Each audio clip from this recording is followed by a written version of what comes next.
This is how my only son repaid me, after everything I went through for him. The rain beat down on my head that night as I sat outside, shivering, wondering how I had ended up here.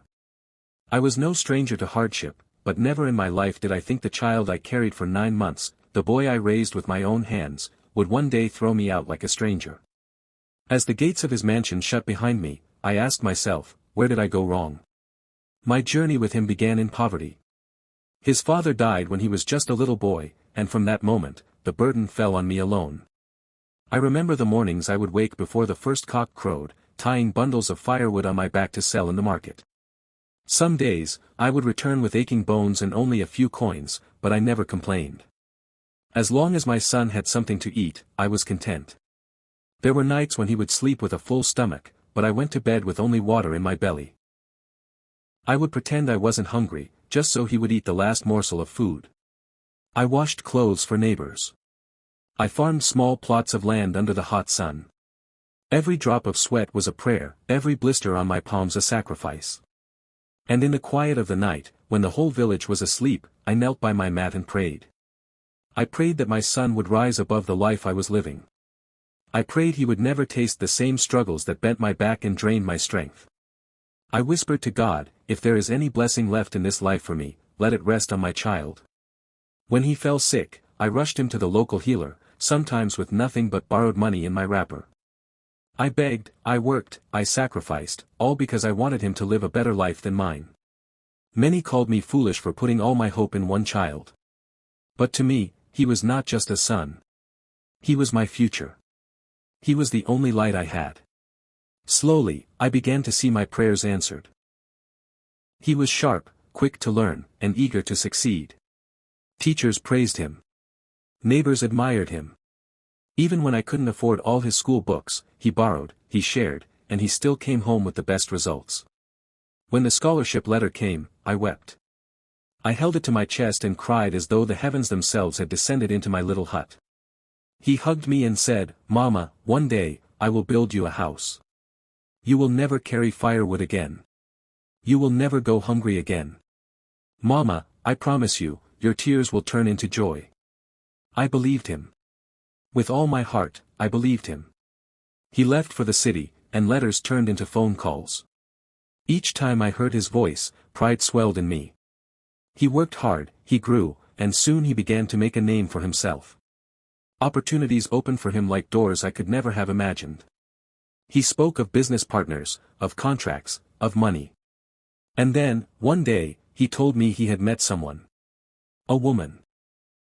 He said she was beautiful, smart, and from a good family. I was happy for him, because every mother prays to see her son settle down and find love. But little did I know, that meeting would mark the beginning of the sorrow that eventually drove me out of his life. My son came home one day with news that filled the compound with excitement. He said he was getting married. I could hear the pride in his voice, and in my heart I rejoiced. Every mother longs to see her child take that step. I thanked God that my years of sacrifice were not in vain, that I would live to see grandchildren, that I would live to see my son build a family of his own. The day of the wedding came, and it was unlike anything I had ever seen in my life. There were cars lined up on the street, music filled the air, and people dressed in clothes so fine that my eyes could hardly take in all the colors. The hall they rented shone with decorations, chandeliers hanging like stars, tables lined with food I could not even name. But as I walked in, I noticed something. My son was surrounded by his wife's family, her friends, and their wealthy guests. They laughed and smiled as though they had been the ones who carried him through hardship, as though they had been the ones who bore his struggles. When it was time for me to sit, I was led quietly to the back. A simple chair, away from the main tables, away from the noise. I didn't complain. I told myself, as long as my son is happy, let me endure this small discomfort. He and his bride looked radiant. She wore jewels that sparkled brighter than anything I had ever seen. He looked proud, like a man who had conquered the world. My heart swelled, and I whispered a prayer, "Lord, let this joy last forever." After the marriage, their life changed quickly. My son built a mansion that stood tall at the edge of the city. He drove cars that roared down the road like thunder. He traveled across borders, wore clothes that looked like they were made for kings.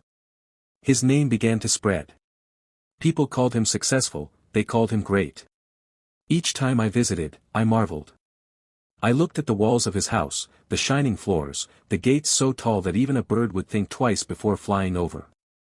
I said to myself, this is the boy I raised with sweat. This is the same child I once fed with borrowed Gary.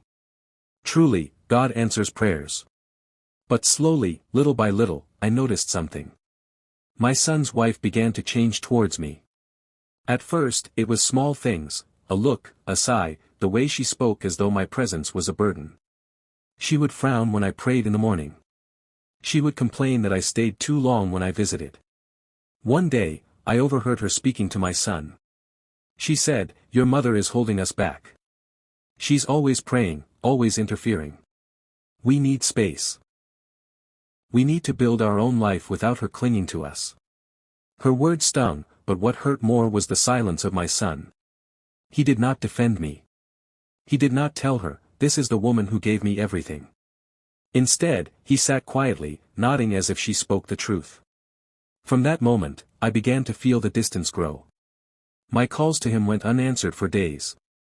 When I did manage to speak with him, his tone was rushed, distracted. I told myself he was busy, that success had filled his schedule, but deep down, a mother's heart knows when something is wrong. The visits that once brought joy turned into short greetings at the door. He would say, "Mama, things are tight, I'll call you later," even though I could see the wealth around him. His wife no longer hid her disdain. She rolled her eyes when I spoke, she muttered under her breath when I prayed. I kept quiet. I told myself patience was better. I reminded myself that a mother's duty is not to fight but to endure, to continue loving, even when love is not returned. But in my heart, the pain began to grow. My only son, the one I had starved for, was slowly slipping away from me. One rainy season, the roof of my small house in the village began to leak. I gathered courage and called my son. My voice trembled as I explained that water was dripping into my room at night, that I could not sleep without covering myself with bowls and pans. He listened quietly, then sighed. "Mama, things are hard right now," he said. "I don't have the money to fix a roof." My heart dropped. Hard. In that very moment, I could hear the hum of his generator behind him. I could picture the chandelier lights in his living room, the expensive rug his feet stood upon. How could he say he had no money? Before I could speak further, I heard his wife in the background. Her voice was sharp. "Tell her to manage. Why is she always asking? We are not made of money." Tears filled my eyes. I remembered the nights I had gone hungry so that he could eat. I remembered carrying heavy loads on my back while he studied in comfort. And now, in my old age, when all I needed was shelter from the rain, he turned me away. I asked him softly, "My son, did I not feed you when I had nothing? Did I not clothe you when the world abandoned us? Have you forgotten how far we came?" There was silence. Then a weak response, "Mama, please, don't make things hard for me." And in that silence, I heard his wife's whisper. Her words cut deeper than any knife. "It's either me, or her." That was the moment I realized my place in my son's heart was fading. I was no longer the mother he had once promised to honor. I had become an intruder in the life I helped him build. One afternoon, I decided to visit my son in the city. It had been weeks since I heard from him, and my heart longed to see his face, to hear his voice, to remind him that his mother was still alive. I carried with me a small basket of groundnuts and dried fish, things from the village that I thought he and his wife might enjoy. When I arrived, the compound was filled with cars. I did not know there was a gathering that day, but I thought perhaps it was an opportunity to see him surrounded by his friends, to share in his joy. I walked in, dressed in my simple wrapper and blouse, head tie slightly faded from years of use. The guards at the gate looked at me with suspicion, but when I told them who I was, they let me through. Inside, laughter filled the air. Music played, and people held glasses of wine that sparkled in the light. My son stood tall among them, his wife by his side, her dress shining with jewels. For a moment, my heart swelled with pride. But as I stepped forward, the laughter began to fade. Faces turned. Whispers filled the room. Some guests stared at me with curiosity, others with pity. My son's wife looked at me with open disgust. She walked up to me, her heels clicking on the floor, and with a voice loud enough for everyone to hear, she said, "Why are you here dressed like this? Can't you see you are embarrassing us?" The basket in my hands shook. I looked at my son, hoping for him to come to my defense, to say, "She is my mother. Respect her." But he stood still, his eyes cast down, as though my presence had indeed shamed him. Her words cut deep. In that moment, I wished the ground would open and swallow me. I wanted to leave, to run, but my feet felt glued.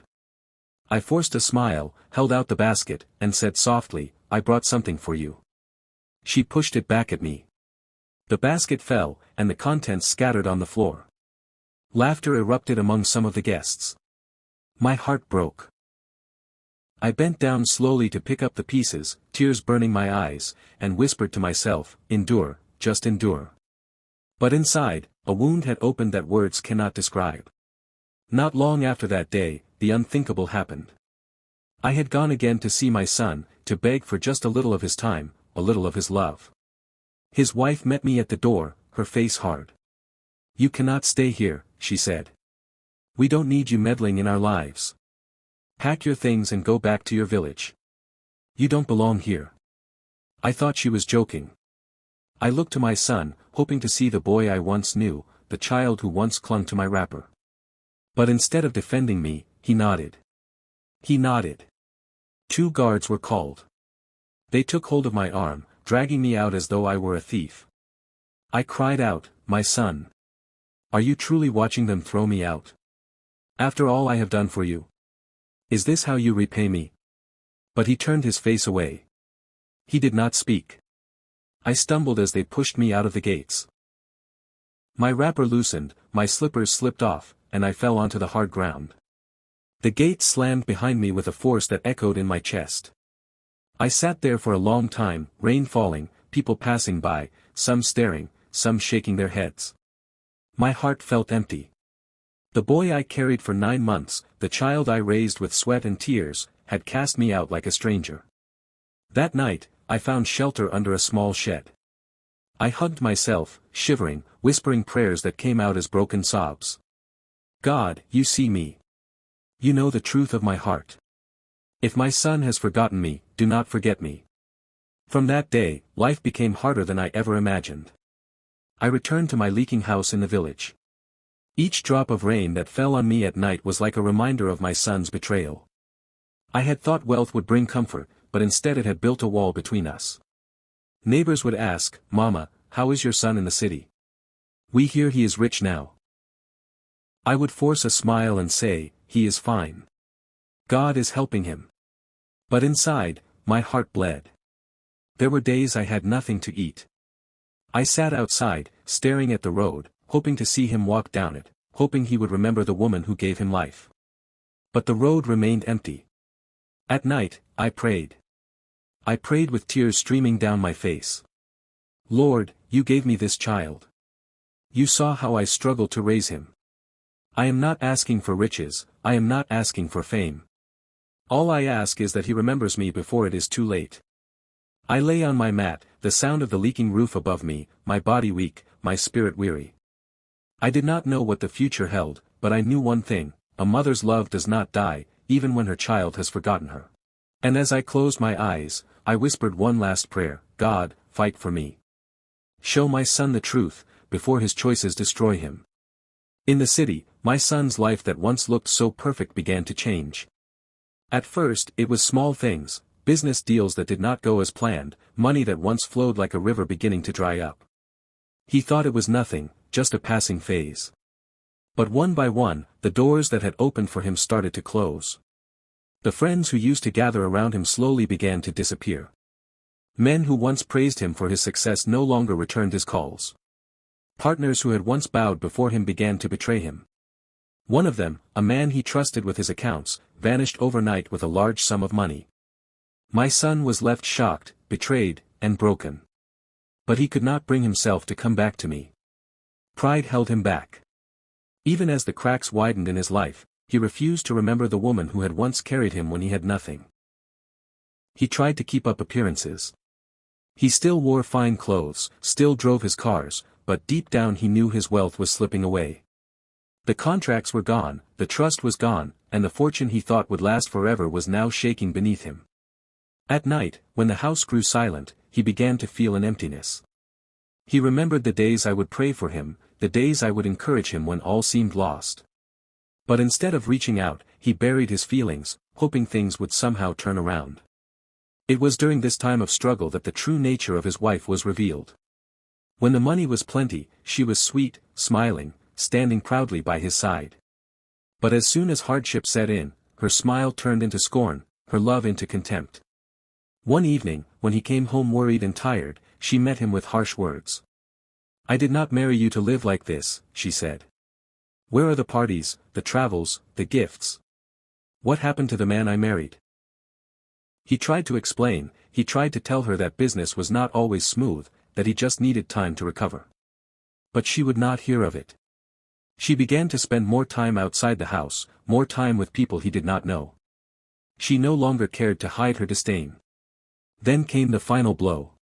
One morning, he woke up to find her gone.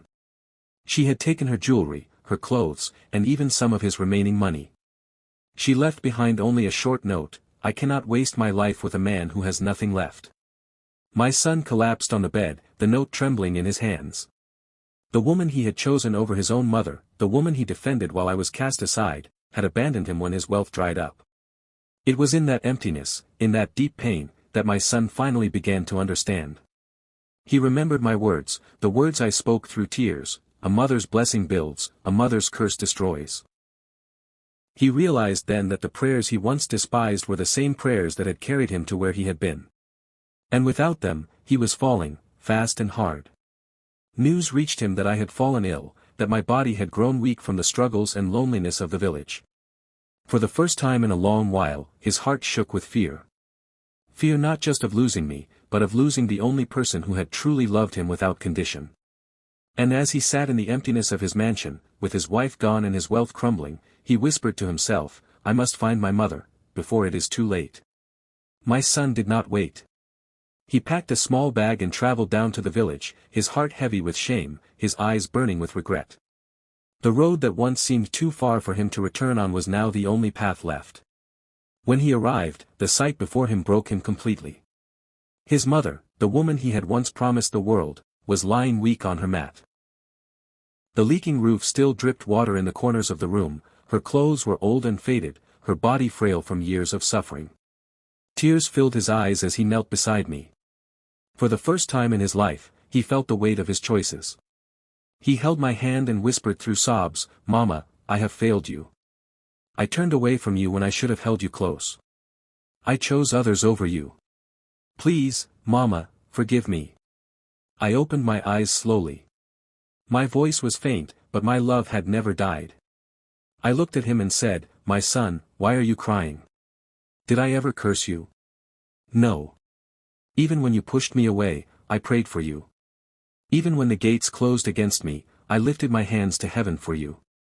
I asked only one thing, that God would open your eyes before it was too late." He wept like a child. He placed his head on my lap, the same lap that once carried him as a baby, and he cried, "Mama, I thought I was wise. I thought riches were enough. But without you, without your prayers, I am nothing." And there, in that small room, mother and son were reunited, not through wealth, not through fame, but through tears, forgiveness, and love that never gave up. From that day, my son changed. He took me back into his life, not with pride and noise, but with humility and gratitude. He repaired my roof, he cared for me, and more than that, he listened. He listened when I prayed, he listened when I spoke, he listened because he now understood that a mother's voice carries a power no riches can replace. People in the city looked at him differently. Some mocked him for his fall, others pitied him. But those who knew the truth said, "He has learned what many forget, that no wealth lasts when you dishonor the one who gave you life." As for me, I did not remind him of his wrongs. I did not hold his mistakes against him. I held him close and prayed for him once more, because a mother's heart does not close, even when wounded. And so the story ends, not with riches or possessions, but with a lesson that cannot be bought. Honor your parents. Cherish them while they are alive. Wealth may fade, friends may disappear, but the prayers of a parent will carry you further than gold ever could. If you were in my place, would you forgive a child who cast you aside? Or would you turn your back and let them face the world alone? Think on it, for every choice we make today shapes the tomorrow we cannot yet see. Or would you turn your back and let him face the world alone? Tell me your thoughts in the comments below, because your voice matters.